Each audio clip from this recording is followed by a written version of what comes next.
जय हिंद फ्रेंड्स, मेरा नाम बाबा रामदास और आप देख रहे हैं मेरा यूट्यूब चैनल दद्दा की खरी खरी। मैं इन दिनों चारधाम यात्रा पे हूँ और ये वीडियो इस समय जोशी मठ में बना रहा हूँ। मैं अपनी बुलेट से जो है चारधाम के लिए निकला हूँ और इस समय जोशी मठ में हूँ। अब इससे आगे मुझे बद्रीनाथ जाना है। आज कल एक समाचार और बड़ा बुरा मिला कि कोटा में फिर से 2 बच्चों ने जो है अपनी ही जान ले ली है। और देखिए, कोटा से ये समाचार अब हर तीसरे दिन ही आने लग गए हैं। और अभी कल की बात है, मेरे एक मित्र ने मुझे मैसेज भेजा कि आजकल के युवाओं में ना करियर रिलेटेड स्ट्रेस बहुत ज़्यादा हो गया है, तो दादा इस पे वीडियो बनाइए। तब तक ये कोटा वाला समाचार आ गया। कोटा वाले खबर यह है कि संडे को 2 बच्चों ने, एक महाराष्ट्र में लातूर का रहने वाला बच्चा है, 17 साल आयु है थी, और एक बिहार का बच्चा था। ये दोनों नीट की तैयारी वहाँ कर रहे थे। और जो पहला लातूर वाला जो बच्चा है, महाराष्ट्र वाला, उसके बारे में बताया गया कि वो अपनी कोचिंग में उसने कोई टेस्ट दिया था, मॉक टेस्ट होते रहते हैं, तो उस टेस्ट में शायद उसने परफॉर्म अच्छा नहीं किया होगा या उसको लेके वो स्ट्रेस में रहा होगा, तो फिर उसने ये आत्मघाती कदम उठा लिया। देखिए, जहां तक मैंने कोचिंग्स की कार्य प्रणाली को समझा है, तो सवाल उठता है कि आखिर ये बच्चों में इतना ज्यादा स्ट्रेस क्यों हो रहा है और हम इसको कम करने के लिए क्या करें। सबसे पहले, एज अ पेरेंट, यदि आपका बच्चा अपने करियर को लेके स्ट्रेस में है, अपनी पढ़ाई को लेके स्ट्रेस में है, अपने फ्यूचर को लेके स्ट्रेस में है, तो सबसे पहला सवाल तो पेरेंट्स के सामने है कि वो इसको कैसे टैकल करें। उसके बाद फिर समाज, सरकार, ये कोचिंग इंस्टीट्यूट्स, बाजार की बात हम करेंगे कि इनकी क्या जिम्मेवारियां हैं। सबसे पहले तो पेरेंट्स की जिम्मेवारी है ना, भाई आपका बच्चा है तो मैं इसका सबसे पहला जो कारण मानता हूं, पेरेंट्स अपनी महत्वाकांक्षाओं का बोझ अपने बच्चे पर लाद रहे हैं और जो चीजें वो खुद हासिल नहीं कर पाए वो अपने बच्चों से हासिल करना चाहते हैं। और पेरेंट्स में ये सबसे बड़ी गलतफहमी है कि भैया इस धरती पे सिक्योर फ्यूचर और पैसा कमाने की मशीन अगर बनना है तो सिर्फ 2 ही प्रोफेशन है। हिंदुस्तानी मिडिल क्लास पेरेंट की ये सबसे बड़ी समस्या है। वो ये समझता है कि बस डॉक्टर बना दो अपने बेटे को या इंजीनियर बना दो, बस हमारी पूरे परिवार की सारी समस्याएं हल हो जाएंगी। और मात्र यही 2 करियर ऑप्शंस हैं आपके बच्चे के लिए। उधर पंजाब चले जाओ तो वहां के पेरेंट को एक ही बात समझ में आती है कि भैया बच्चे को कनेडा भेज दो, चाहे कर्जा करके भेज दो, चाहे जमीन बेच के भेज दो, हमारे परिवार की सभी समस्याएं हल हो जाएंगी।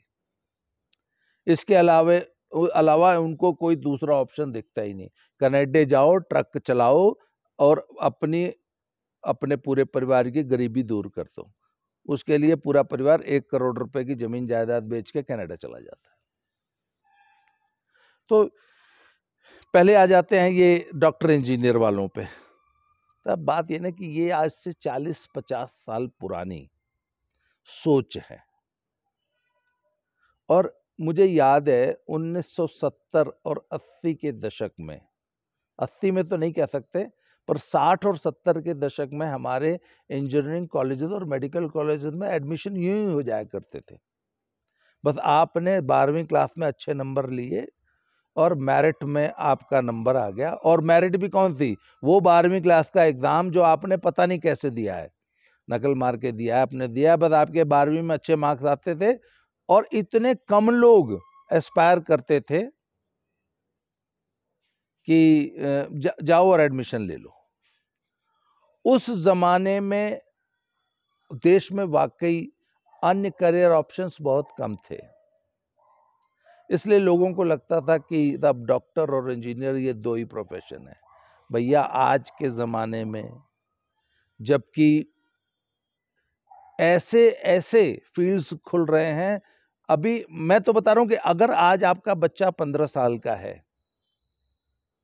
तो डॉक्टरी इंजीनियरिंग को छोड़ दीजिए अगर, तो आज से 5-7 साल बाद आपका बच्चा किस फील्ड में जाएगा, उस फील्ड का हो सकता है अभी आविष्कार ही ना हुआ हो। दुनिया इतनी तेजी से बदल रही है, इतनी तेजी से लोग बच्चों के सामने करियर ऑप्शंस आ रहे हैं। ये जो एआई और चैट जीपीटी का जो ये जो इतना हल्ला है, इससे आने वाले समय में पूरी दुनिया की जो ये रोजगार वाला जो सिस्टम है ना, ये पूरी तरह बदलने जा रहा है। ऐसे नए नए फील्ड्स निकलेंगे कि मतलब पता नहीं आपको आपके बच्चे किस फील्ड में एक्सेल करेंगे।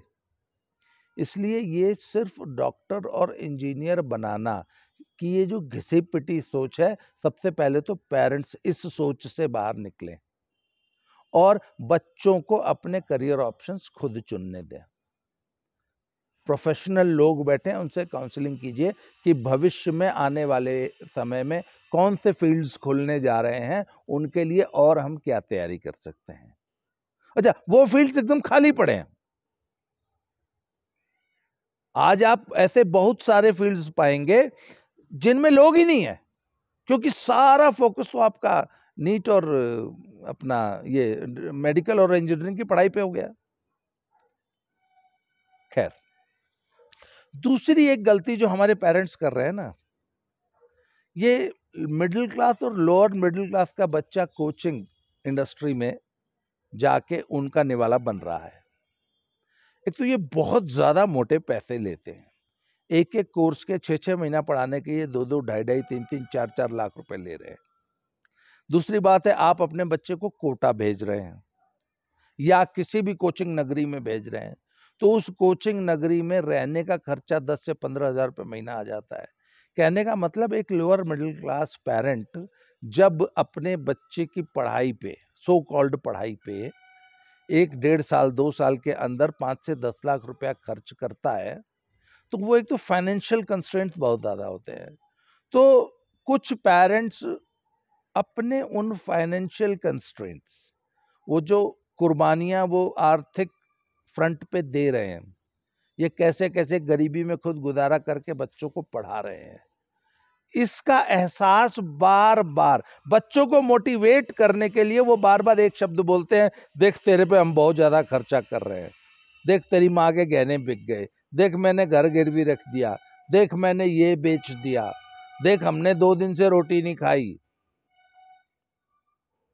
बेटा हम बहुत गरीबी में तुझे पढ़ा रहे हैं। ये चीजें जो है ना, बच्चे के स्ट्रेस को लगातार बढ़ाती हैं। पेरेंट्स सोचते हैं कि वो अपनी गरीबी का रोना रो के अपने बच्चे को मोटिवेट कर रहे हैं, बल्कि इसके विपरीत होता यह है कि वो अपने बच्चे को स्ट्रेस कर रहे हैं, उसको दबाव में ले रहे हैं। रोज प्रतिदिन बच्चा इस गिल्ट में वहां जाके जी रहा है कि हाय, मेरे गरीब माँ बाप का मैं शोषण कर रहा हूं। अच्छा, जो एक्सपेक्टेशंस कोचिंग की या पेरेंट्स की है कि वो जाए और सिर्फ सिर्फ सिर्फ सिर्फ पढ़ाई करे वहां, ऐसा ये एक तो ह्यूमन नेचर नहीं होता और ऐसा संभव नहीं होता। कुछ बच्चे प्रतिदिन 18 घंटे पढ़ सकते हैं, कुछ 2-4-6 घंटे से ज्यादा नहीं पढ़ सकते, उनकी नेचर ही नहीं है। कुछ को इससे ज्यादा पढ़ने की जरूरत नहीं होती। कुछ जो है इतना मानसिक रूप से थक जाते हैं कि अगर इतना पढ़ ले तो अगले दिन नहीं पढ़ पाते, उनकी रिकवरी नहीं होती। तो लगातार बच्चा ना इस स्ट्रेस में जीने लगता है कि मैं पूरी मेहनत नहीं कर रहा हूँ, ऊपर से माँ बाप का स्ट्रेस कि देख ले हम बहुत गरीबी में तुझे पढ़ा रहे हैं। तो ये सारी चीजें ना मल्टीप्लाई होते रहते हैं। तीसरी चीज, कोचिंग इंडस्ट्री जो है वो उसका फेलियर रेट कोई नहीं पूछता, उसका कोई ऑडिट नहीं है। कोचिंग सिर्फ अपनी सक्सेस दिखाकर सरवाइव करती है। उसमें भी वो आजकल घपलेबाजी कर रहे हैं। जो उनकी सक्सेस नहीं है वो सक्सेस खरीद लेते हैं। बड़े बड़े जितने भी बड़े कोचिंग इंस्टीट्यूट वाले हैं, उनके यहाँ जो वो पोस्टर पे आपको सैकड़ों स्टूडेंट्स सफल दिखाई देते हैं ना, उसमें से 90% क्या ज्यादा, कई कोचिंग में तो 99%, 100% स्टूडेंट्स उनके नहीं होते। कोई भी लड़का जो सेलेक्ट हो जाता है उसको कुछ पैसे देकर उससे लिखवा लिया जाता है, उसकी फोटो छपवा ली जाती है। वो सड़क पे जो सांडे का तेल बेचने वाले नीम हकीम होते हैं ना, जो सड़क के किनारे टेंट लगा के वो जड़ी बूटियां और ऐसे तेल बेचते हैं, वो भी ना अपने साथ ऐसे किसी इंस्पेक्टर की, किसी एसएसपी की, किसी नेता की फोटोशॉप्ड फोटोज लगा लेते हैं। अनपढ़ अपने जिन ग्राहकों को वो बेवकूफ बना के वो तेल और जड़ी बूटी बेच रहे हैं, उनको बेवकूफ बनाने के लिए, उनको इम्प्रेस करने के लिए। वो हमारे लखनऊ में ना 2-3 जैन साहब का एक परिवार है, वो बड़े मशहूर यौन रोग विशेषज्ञ हैं। वो पता नहीं किससे, गवर्नर से और प्रेसिडेंट से इनको अवार्ड मिला है, इसके बड़े बड़े बैनर पोस्टर लगाए रहते हैं। इसी तरह ये कोचिंग इंस्टीट्यूट वाले फर्जी सफलता खरीद के आपको इम्प्रेस करने के लिए, आपको अपने यहाँ बुलाने के लिए आकर्षित करते हैं। पहली बात झूठ बोल के। उसके बाद उनकी कोचिंग से कितने बच्चे फेल हो गए इसका कोई हिसाब किताब नहीं है। एक भी अगर पास हो गया तो वो उस एक की सफलता को बुनाएंगे, अगर एक भी पास नहीं हुआ तो सफलता को खरीद लेंगे।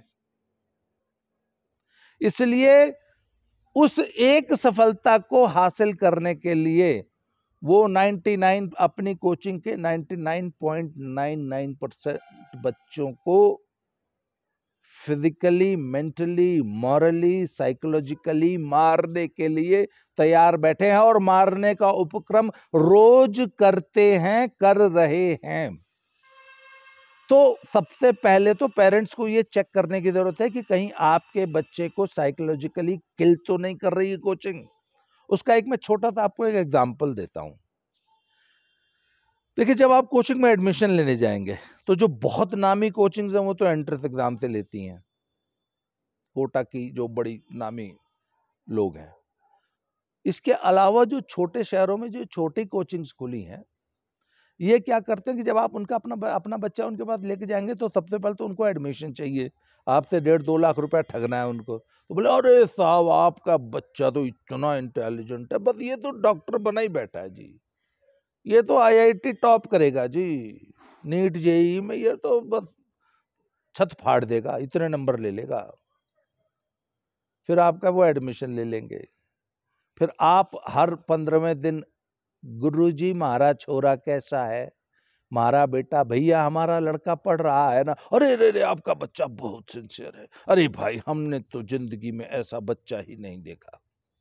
पहले 3 महीने तो वो ये रिपोर्टें देंगे आपके बच्चे की, आप भी बहुत खुश, अरे सर दिन रात मेहनत करता है आपका बच्चा तो इतना शरीफ है, किताब से मूड़ी नहीं उठाता है, आप खुश।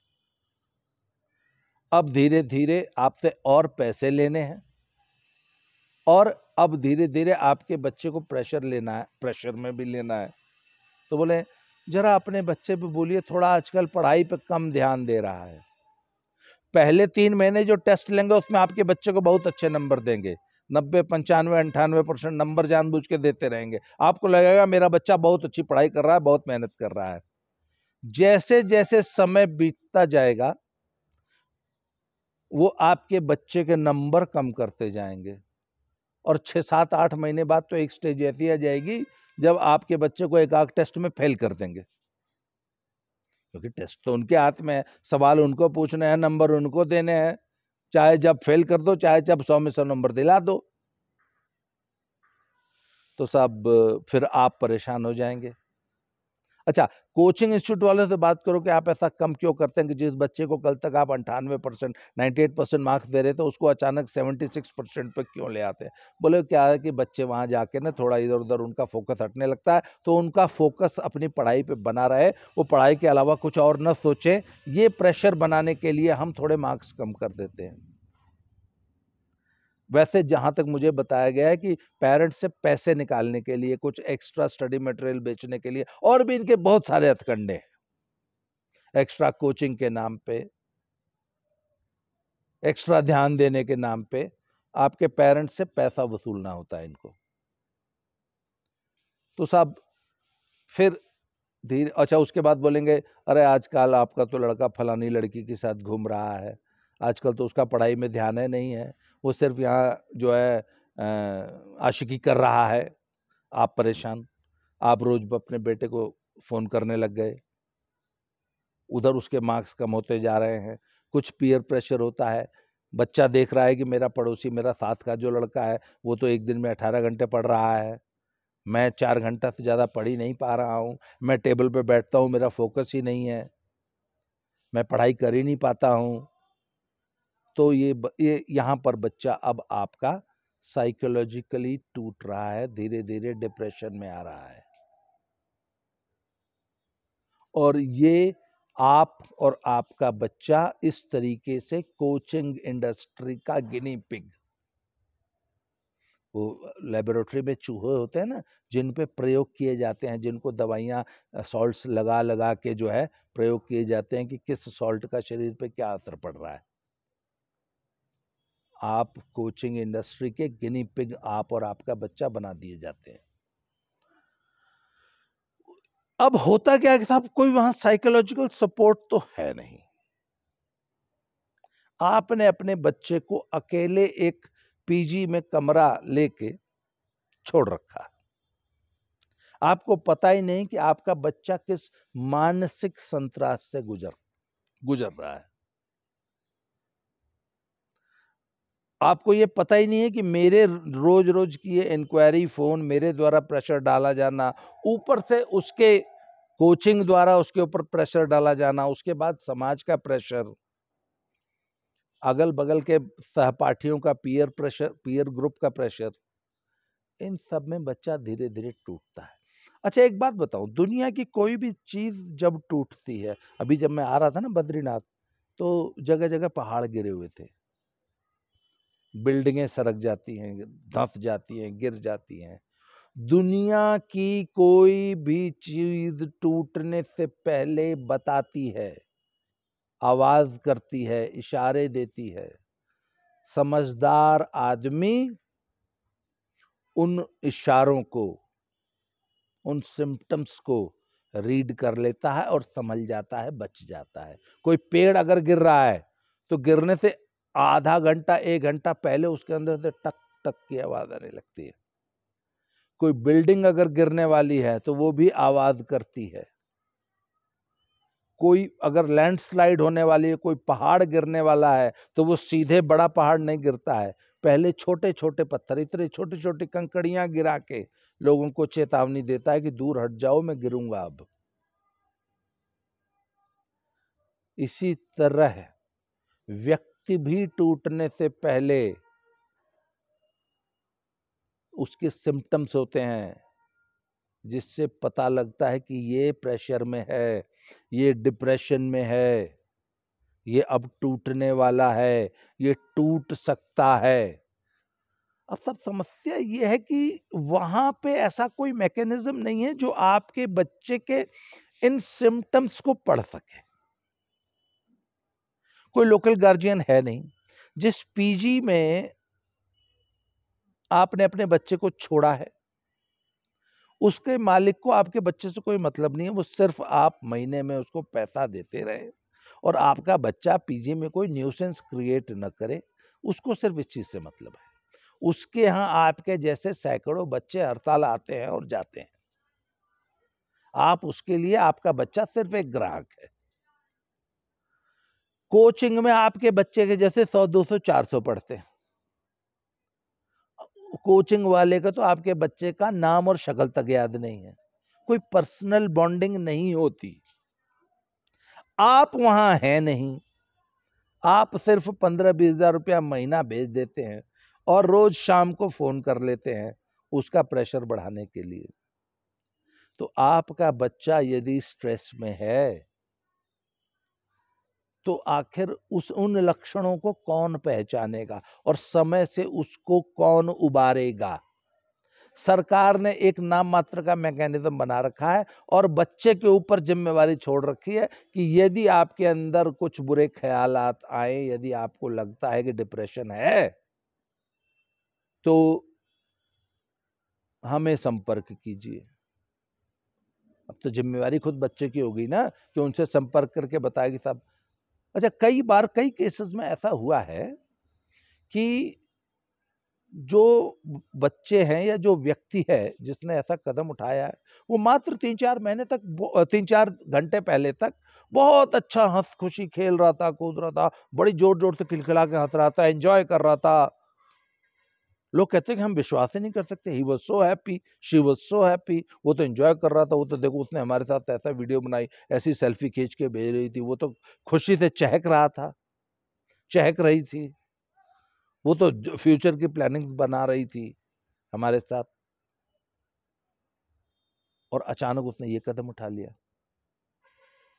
तो साहब बात यह है कि ये बहुत ही सेंसिटिव मसले होते हैं और बहुत ही पैनी निगाह से व्यक्ति के लक्षणों को पहचानने की जरूरत होती है और समय से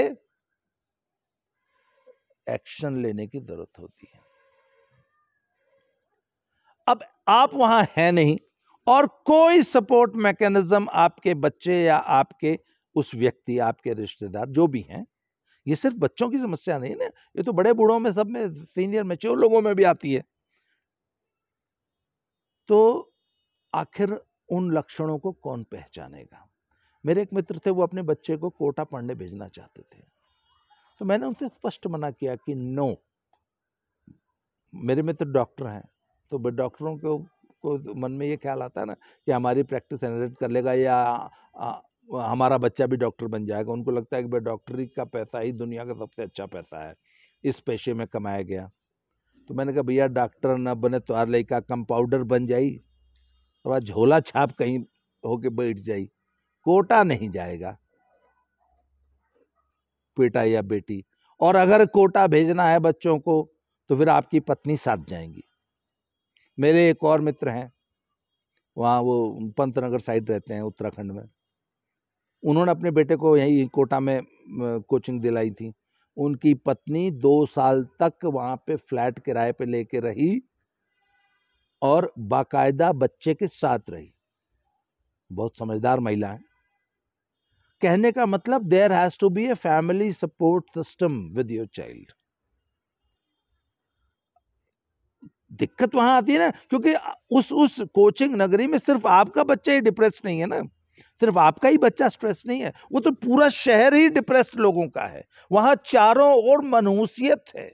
अभी पीछे हम लोग एक वीडियो कर रहे थे, वहां पे एक 5 स्टार बहुत महंगा पीजी है, उस पीजी का मालिक वो इंटरव्यू में बता रहा था कि हमने ऐसे ऐसे उपाय कर रखे, हमने ऐसे पंखे लगा रखे कि उस पंखे पे अगर 15 किलो से ज्यादा का वजन लटकेगा तो यह हो जाएगा। हमने हर खिड़की के बाहर जाली लगा रखी है। अभी वहां के कोटा के प्रशासन ने बोला कि 2 महीने तक कोई टेस्ट नहीं होगा किसी कोचिंग में। अरे साहब, ये परमानेंट सॉल्यूशन नहीं है समस्या के, समस्या की जड़ में जाइए। अच्छा, अब मैं पेरेंट्स के लिए एक छोटी सी, ये क्योंकि ये बहुत लंबा डिस्कशन है, इस पे तो कितना ही आप डिस्कशन कर लीजिए, बहुत सारी बातें निकल के आती हैं, परंतु मैं एक तात्कालिक उपाय बच्चों को और पेरेंट्स को बता रहा हूं। आपका कोई भी बच्चा यदि करियर को लेके या किसी भी कारण से स्ट्रेस्ड है, या कोई भी व्यक्ति अगर उसको जरा सा भी डिप्रेशन है, तो सबसे पहले एक दवाई का नाम नोट कीजिए। ये एक होम्योपैथिक दवाइयों का मिक्सचर है, इसका नाम है alpha TS, ALPHA alpha TS, T for tree, S for sugar, alpha TS। इसकी ऑनलाइन एक शीशी मंगा के रखिए, 100 या 110 रुपए की आती है। और कोई भी व्यक्ति यदि जीवन में उसको हल्का सा भी उदासी, स्ट्रेस है, जरा सा भी आपको लगे ना, कई बार वैसे ही आप यू फील ब्लू, मन में उदासी सी आ जाती है, तो सबसे पहले तो एक दिन में 4-5 बार 4-5 बूंद मुंह में डाल दीजिए, या आधा कप गुनगुने पानी में इस दवा की 4-5 बूंद दिन में 4-5-6 बार डाल लीजिए। अगर आप ऑफिस में काम करते हैं तो अपने ऑफिस के टेबल पर रखे रहिए, हर 4-5 घंटे बाद 2-3 बूंद 4 बूंद मुंह में ऐसे करके डाल लीजिए। परंतु इस बात का ध्यान रखिए कि ये जब भी आपको हल्का सा मूड मतलब ना थोड़ी उदासी सी हो, डिप्रेशन हो, या आपको लगे कि आपको डिप्रेशन हो रहा है, तो अल्फा टीएस ये दवाई लीजिए, और इसको ज्यादा नहीं लेना है, बस 4-5-7 दिन लगा के बंद कर दीजिए। ये चमत्कारिक रिजल्ट्स देती है। मैंने ये दवा हजारों लोगों को बताई है, ऑनलाइन इजीली मिल जाती है, या आपके शहर के किसी भी होम्योपैथी वाली दुकान पे, होम्योपैथिक स्टोर अलग होते हैं ना जहाँ पे सिर्फ होम्योपैथी की दवाइयाँ मिलती हैं, वहाँ पे मिल जाती है, या ऑनलाइन मंगा लीजिए। आप गूगल पे सर्च करेंगे, मैं डिस्क्रिप्शन बॉक्स में लिंक भी डाल दूंगा दवा का। तो सबसे पहले तो अल्फा टीएस मंगा के अपने घर में ये परमानेंट रखिए। अगर आपके घर में कोई डिप्रेशन का मरीज नहीं भी है, तब भी अपने घर में रखिए, किसी को दे दीजिएगा, किसी की हेल्प कर दीजिएगा। और जिसको भी हल्का सा डिप्रेशन, उदासी है, तो थोड़ा सा मॉर्निंग में वॉक करना, थोड़ी एक्सरसाइज करना, और योग और प्राणायाम कीजिए। ये वॉक जो होती है ना, ये एक्सरसाइज जो होती है, थोड़ा खेलना कूदना, थोड़ा सा मनोरंजन, म्यूजिक, अपनी हॉबीज में इंडल्ज करना है, इनसे ये सबसे बड़े स्ट्रेस बस्टर्स होते हैं। तो योग कीजिए, प्राणायाम कीजिए, और अपने इर्द गिर्द रह रहे लोगों में डिप्रेशन के लक्षणों को पहचानिए, पहचानना सीखिए, और उनकी मदद कीजिए। मैंने बहुत बार लोगों को ये मैसेज दिया है कि भैया अगर आपको कभी भी उदासी हो, तो कोई भी गलत कदम उठाने से पहले, अक्सर ऐसा देखा गया है कि आप बहुत ज़्यादा उदास थे, आप कुछ ऐसा कर आपका मन कर रहा था, और आपने किसी एक व्यक्ति से बात कर ली, उससे क्या हो कि थोड़ा सा मॉरल बूस्ट हो जाता है, थोड़ा सपोर्ट मिल जाता है, एक जो गुब्बार आपके अंदर इकट्ठा हो रहा था वो निकल जाता है। और ऐसे मैंने तो बहुत सैकड़ों लोगों की मदद की है। और ये जो अल्फा टीएस है, ये इतनी चमत्कारिक दवा है कि मैंने सैकड़ों मित्रों को डिप्रेशन से बाहर निकाला है इस दवा के माध्यम से। तो ये दवा मंगा के अपने घर में रखिए, और मेरा फ़ोन नंबर नोट करिए 7889258317। मुझे व्हाट्सएप मैसेज कीजिए, फ़ोन में नहीं उठा पाऊंगा सबका, मैं व्हाट्सएप मैसेज आप कीजिए, मैं निश्चित रूप से जवाब दूंगा। यदि आपके अंदर कभी ऐसी कोई उदासी हो और आपके मन में बुरे ख्याल आता है, निश्चिंत होकर मुझे फ़ोन कीजिए, या किसी भी ऐसे एक व्यक्ति को फ़ोन कीजिए जो आपको मॉरली सपोर्ट कर सके, जो आपको इस डिप्रेशन से बाहर निकाल सके, या जो आपको साइकोलॉजिकली बूस्ट कर सके, आपको संबल दे बन सके, आपको सहायता दे सके। और अपने बच्चों को इस कोटा कोचिंग नगरी या कोई भी कोचिंग नगरी या करियर के स्ट्रेस से बचाइए। ये पेरेंट्स की जिम्मेवारी है, सरकार के लेवल पे और वो क्या करना है ये बाद में बात करेंगे। सबसे पहले पेरेंट्स की ये जिम्मेवारी है कि अपने बच्चों को इस समस्या से बचाएं। ये इतना बड़ा टॉपिक है कि इस पे बहुत ज़्यादा डिस्कशन की ज़रूरत है, तो हम इस पे चर्चा करते रहेंगे। आज के लिए इस वीडियो में इतना ही, अगले वीडियो में फिर से मिलते हैं। Thank you very much.